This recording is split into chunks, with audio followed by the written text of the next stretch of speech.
Welcome to our deep dive into Pimba music. Pimba music. You might not have heard of it. Yeah. But trust me, it's a fascinating journey into Portuguese culture. It is. You won't find in any travel guide. You won't? We've got articles and even some AI-generated Pimba song lyrics. Oh, wow. To really give us a feel for this unique genre. Amazing how music can just open a window into a culture's soul, wouldn't you say? Absolutely. And Pimba seems like a genre that's all about embracing It is. life's joys, struggles, Yeah. and maybe a bit of mischief, all set to a catchy beat. Yeah. So what exactly is Pimba music? So Pimba music. Our sources describe it as this vibrant mix of traditional folk, Huh? rural dance music, Yes. and modern pop influences. Yeah. But with lyrics that, well, let's just say they don't shy away from anything. That's what makes it so intriguing. Yeah. Pimba emerged in the 1990s, popularized by singer Emmanuel, Okay. but its roots run deep in Portuguese history. Wow. You'll hear accordions, synthesizers, danceable rhythms, but then the lyrics hit you with themes of love, betrayal, jealousy, Right. and everyday life, often with a healthy dose of double entendre and humor that might make you blush. It's like a Portuguese soap opera, It is. set to music. Yes. And speaking of those lyrics, our sources say they often revolve around some pretty wild themes. They do. Cheating escapades, drunken mishaps. Yeah. The clueless husband trope is this giving us a glimpse into what Portuguese people really gossip about over coffee. Perhaps, but remember, it's all wrapped in this playful, often exaggerated humor. Okay. Think of it like a cultural wink. Right. A way to acknowledge these universal experiences without taking them too seriously. Sure. After all, who hasn't had a wild night out that they barely remember? Oh, yeah. Or found themselves caught in a slightly awkward situation? That's true. Okay, that's a good point. It's like Pimba saying, hey, life happens, let's laugh about it. Exactly. And it seems like this humor really resonates with people. It does. Because our sources say Pimba is incredibly popular at festivals, weddings.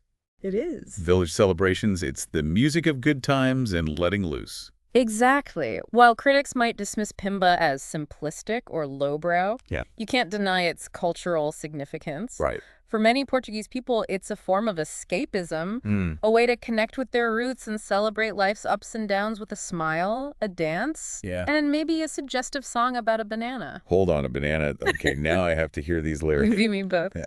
We've got AI-generated Pimba songs based on common themes, and they definitely capture the spirit of the genre. All right, I'm ready. Let's dive into these lyrics and see what they reveal about Portuguese humor and culture. Okay. We've got a Banana da Maria, which, from what I've heard, is interesting, Yeah. to say the least. It is. Then there's O Amante Debaixo da Cama, the lover under the bed, Yes. which sounds like a whole telenovela packed into a song. Oh, those are just the tip of the iceberg. Oh. We'll also explore Bebedeira no Arraial, drunkenness at the festival, Yeah. which, let's be honest, is a relatable theme for almost anyone. It is. And O Zé da Aldeia e a Menina da Cidade, Zé from the village and the city girl, Okay. which seems to tap into that classic rural versus urban divide we see in so many cultures. It's fascinating how Pimba takes these everyday situations, Yes. these universal experiences, and turns them into something both familiar and uniquely Portuguese. I'm curious, though. Yes. Is there more to Pimba than just silly fun? Could there be a deeper meaning hidden beneath those suggestive lyrics and catchy melodies? That's a question we'll unpack as we go deeper into this world. Okay. It's easy to dismiss Pimba as just light entertainment, but I think there's something more profound at play here. Okay. Something about resilience, joy in the face of hardship, Right. and a deep connection to Portuguese identity. I love that perspective. Yes. It's like Pimba is a cultural mirror reflecting both the lighthearted and the more complex aspects of Portuguese life. It is. Okay, let's get to the lyrics and see if we can find those hidden depths. I'm ready to hear about this infamous banana. All right, let's do it. All right, let's unpack a Banana da Maria. Now, you might think a song about a banana is pretty straightforward, but trust me, this is Pimba. So it's not just Maria enjoying a healthy snack. Not quite. The lyrics start innocently enough describing Maria dancing at a festival, but then she takes a bite of this banana and things get interesting. Okay, I'm officially intrigued. How does a banana become a Pimba song? It's all about the double entendre. The lyrics use the banana as a metaphor, playing with the idea of forbidden fruit. And all those suggestive connotations, suddenly you're not just thinking about a piece of fruit anymore. Clever. It sounds like those AI songwriters really captured the essence of Pimba. They did, and it's not just the banana. The lyrics also mention watermelon and apples, but they keep coming back to a banana da Maria. It becomes this recurring symbol, a source of humor and, dare I say, a bit of spice. This is making me think about how Pimba uses food metaphors in general. Is it common to find suggestive references to melons and peaches and such? You'll definitely find that it's a way to talk about things that might be considered taboo in a more lighthearted, playful way. It's like a cultural wink, a shared understanding between the singer and the audience. I see. So it's not just about being suggestive for the sake of it. It's part of this cultural language, this way of using humor and innuendo to address certain topics. Exactly. And it makes you wonder, what other cultural insights can we glean from these lyrics? For example, "O amante debaixo da cama," the lover under the bed, sounds like it could reveal something about attitudes toward infidelity in Portugal. It does, doesn't it? I mean, hiding a lover under the bed is a pretty classic trope, but how does Pimba handle it? Is it a dramatic tragedy or a comedic farce? From what I gather, Pimba leans toward the comedic. The lyrics describe the lover sweating with fear, praying to escape unnoticed, which creates this sense of anticipation and suspense, but in a humorous way, it's like a Pimba version of a sitcom. I love it. So instead of condemning infidelity outright, Pimba uses humor to explore the complexities of relationships and the situations people sometimes find themselves in. It's like they're saying, hey, we've all been there. Let's have a laugh about it. Precisely. And this lighthearted approach might even offer a way to diffuse potentially tense situations, to find humor in the midst of awkwardness or even heartbreak. It's a reminder that life is messy, and sometimes the best way to deal with it is to laugh. Okay, I need a laugh right now because that's a lot to unpack. Shall we lighten the mood with a song about drunken shenanigans? I'm ready for Bebedera no Rail, drunkenness at the festival. Let's do. This one taps into that universal experience of waking up after a night of partying and wondering, what did I do last night? I think we've all been there at some point, but this song takes place at a Portuguese festival, or an arraial, which adds another layer of cultural context. Yes, these festivals are a huge part of Portuguese culture, full of music, dancing, food, and of course a bit of drinking. So it's only natural that Pimba would have a song or several dedicated to the joys and, let's be honest, the potential consequences of a good bebedera. And I bet those lyrics capture those consequences perfectly. The hazy memories, the questionable decisions, maybe even a few regrets. They do, and it's not just about the individual experience of being drunk. The song also touches on that feeling of communal revelry, that sense of letting loose and celebrating life with your friends and neighbors. So it's about finding joy and connection, even if it comes with a slightly fuzzy head the next morning. It's a reminder that Pimba is about embracing life in all its messy glory. Speaking of messy, what about O 𝗧𝗔𝗓 da aldeia, a menina da cidade, the 𝗧 from the village and the city girl? Sounds like a recipe for some classic cultural clashes. It does, doesn't it? This song takes us beyond just personal experiences and into the realm of societal shifts and those sometimes humorous, sometimes tense differences between rural and urban life. It's like the Pimba version of a fish out of water story. 𝗧, the country boy, meets this sophisticated city girl and sparks fly, but maybe not always in a good way. Exactly. It's a tale as old as time, but Pimba gives it a unique Portuguese twist. The lyrics probably poke fun at 𝗧's naivete, the city girl's aloofness, and all those awkward moments that arise when two worlds collide. I can already picture the scene, 𝗧 trying to impress her with his knowledge of farm animals while she's talking about art galleries and fancy restaurants.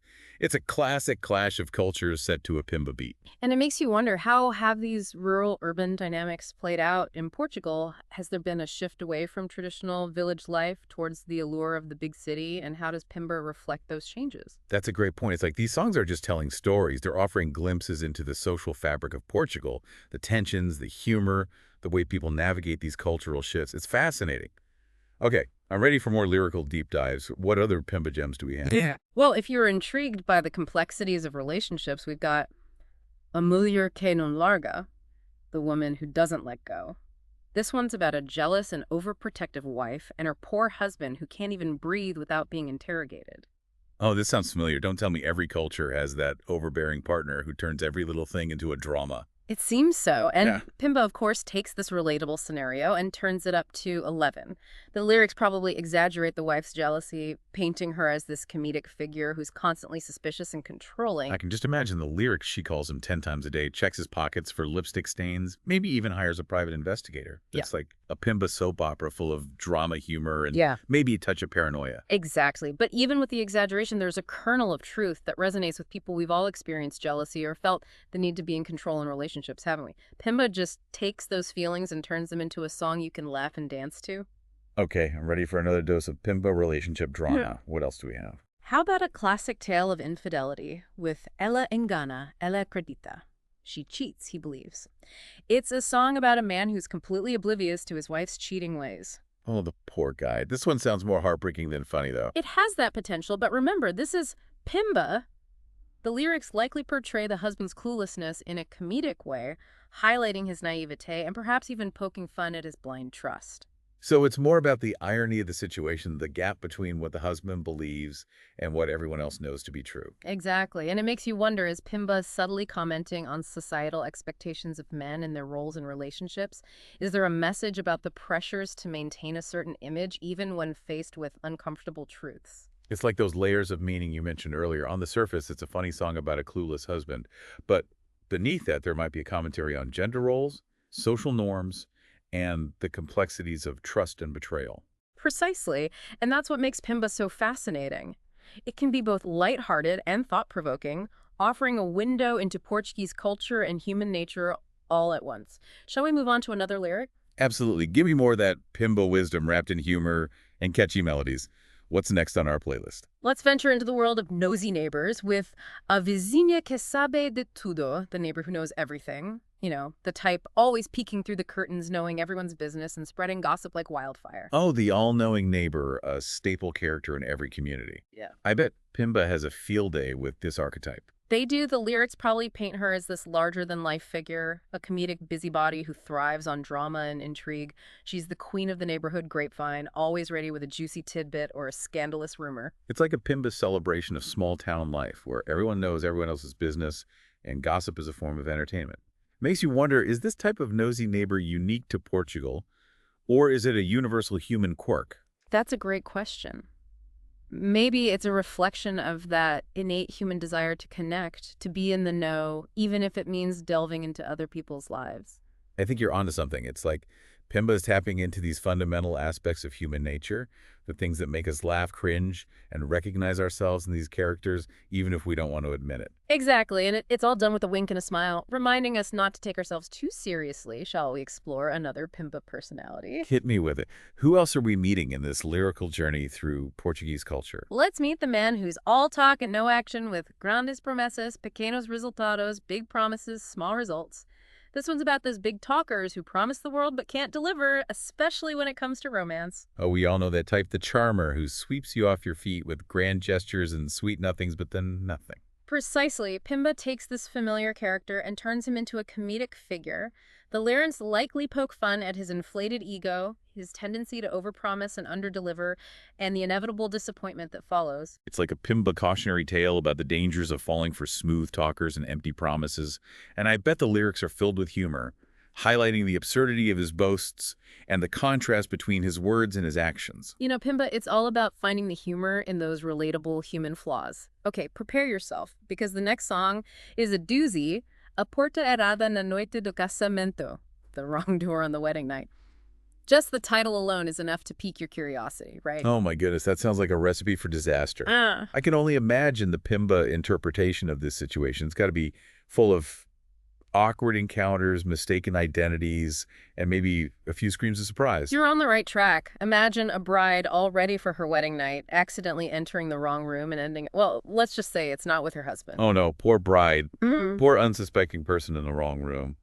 This is either a tragedy or a comedy goldmine, knowing Pimba. I'm leaning towards comedy goldmine. You know, the lyrics probably describe the bride's shock, the frantic attempts to explain the situation, and maybe even the reactions of anyone who witnesses this mix-up. It's a reminder that even on the most important day of your life, things can go hilariously wrong. And I bet Pimba finds a way to make us laugh about it, turning this potential wedding night disaster into a song that's both outrageous and relatable. Exactly, because who hasn't had a moment where they wanted to disappear from embarrassment or wish they could rewind time and make a different choice? Pimba embraces those moments and finds the humor in them. Okay, I need to know what other awkward situations Pimba has in store for us. What's next? Hold on to your hats for this one. Apanhado come as calças na mão, caught with your pants down. Let's just say it involves a man in a compromising position, and the police are involved. Oh my goodness, this is getting scandalous. I can already see the headlines in the Pimba gossip columns. It's definitely a Pimba song that pushes the boundaries. The lyrics likely describe the man's desperate attempts to explain himself, the police's reactions, and the whole chaotic scene, all with that signature Pimba blend of humor and innuendo. It sounds like a wild ride, and it makes you wonder, what are the boundaries of what's considered acceptable to sing about in Portuguese culture? Does Pimba push those boundaries, or does it simply reflect a more open and playful attitude towards topics that might be taboo elsewhere? That's a fascinating question. It seems like Pimba doesn't shy away from potentially controversial topics, but it does so in a way that's humorous and engaging, inviting the audience to laugh along rather than be offended. It's like they're saying, let's lighten up a bit, folks. Life is too short to take everything so seriously. Okay, after that roller coaster of a song, I'm ready for one last lyrical adventure before we move on. What have you got? Well, we can't end our Pimba lyric exploration without a good pun. Can we get ready for "Oh, Marcenero, Tembo a Madeira, the carpenter has good wood"? Okay, I see where this is going. Pimba just can't resist a good double entendre, especially when it comes to professions and tools of the trade. You know, the lyrics likely play with the word Madeira, which means both wood and, well, let's just say it has a more suggestive meaning in this context. So it's all about the carpenter's tools and his wood being of excellent quality, if you catch my drift. You got it. And it's all done with a playful wink and a nudge, inviting the audience to laugh along with the clever wordplay. It's amazing how Pimba can take something as simple as a carpenter and turn it into a song full of double entendres and suggestive humor. It's a reminder that this genre is all about finding the fun and the playful in everyday life, even in the most unexpected places. Exactly. And as we move on to Naya's story and the evolution of Pimba, keep in mind these themes of humor, innuendo, and this ability to find joy and connection in the most ordinary and sometimes extraordinary aspects of life. Okay, I'm ready to see how those themes connect to Naya's journey and how Pimba is finding its voice on a global stage. Let's do it. All right, we've explored the world of suggestive bananas and clueless husbands and nosy neighbors, all set to a catchy Pimba beat. It has been quite the journey. It has been a wild ride, but now let's shift gears and talk about Naya, the transgender Romani singer who's bringing Pimba to a whole new audience. It's a fascinating example of how a genre that's often associated with tradition and local culture can evolve and become a platform for inclusivity and social change. Absolutely. From what I understand, Naya's journey hasn't been easy. She's faced a lot of prejudice and discrimination as a transgender Romani woman. But when she joined TATANKA's Orchestra Americana, it seems like she found a space where her voice could be heard and celebrated. Yes, and it speaks volumes about the power of music to create bridges and break down barriers. Tatanka's mission is all about promoting inclusive art, and their Orchestra Americana project is a perfect example of that. They've brought together musicians from diverse backgrounds, blending Pimba with electronic music, Afro-Latin rhythms, indigenous sounds. It's a true musical melting pot. It sounds incredible, and the fact that Pimba is part of this mix is really interesting. It challenges our perceptions of the genre, doesn't it? We've been talking about Pimba's playful humor, its suggestive lyrics, its deep connection to Portuguese culture. But now we're seeing it used to empower marginalized voices and promote social justice. It's a reminder that music can be both a reflection of culture and a catalyst for change. Pimba, at its core, is about connection celebration and finding joy in the face of adversity. And those themes resonate with people from all walks of life, regardless of their background or identity. You're right. It's like Pimba is finding a new purpose, a new way to connect with audiences on a global scale. And it's doing so without losing its unique identity, its Portuguese roots, or its sense of humor. Exactly. It's not trying to be something. It's simply adding its own flavor, its own energy to this global musical tapestry. And through artists like Naya and projects like TATANKA's Orchestra Americana, Pimba is showing the world that inclusivity and joy can go hand in hand. It's such a powerful message, and it makes me wonder, what other surprises does Pimba have in store for us? Is this just the beginning of its global journey? That's a great question. It's exciting to think about how Pimba might continue to evolve, blend with other genres, and reach new audiences. Perhaps we'll see Pimba-inspired songs in other languages, exploring themes that are relevant to different cultures, but always with that signature Pimba spirit. I love that idea. It's like Pimba is planting a seed, and we're just starting to see the first sprouts. Who knows what kind of beautiful, vibrant, and maybe even a little bit cheeky musical garden will grow from it. That's a wonderful way to put it, and it brings us back to our original question. Is Pimba just a guilty pleasure, or is it something more committed? I think it's safe to say that Pimba is a genuine cultural expression full of heart humor and a deep connection to Portuguese identity, but it's also a genre that's evolving, pushing boundaries, and finding new ways to connect with people around the world. Well said. So what do you think, listener? If have we convinced you to give Pimba a chance, if you're looking for music that's fun, catchy, and full of surprises, Pimba might be just what you need. And if this deep dive has sparked your curiosity, we encourage you to go beyond our conversation and explore the world of Pimba for yourself. You might just discover your new favorite genre. One last thought for you to ponder as you embark on your Pimba adventure. Could a genre like this exist in other cultures? What would your country's version of Pimba sound like? What themes would it explore? What instruments would it use? What kind of humor would it embrace? Food for thought until our next deep dive.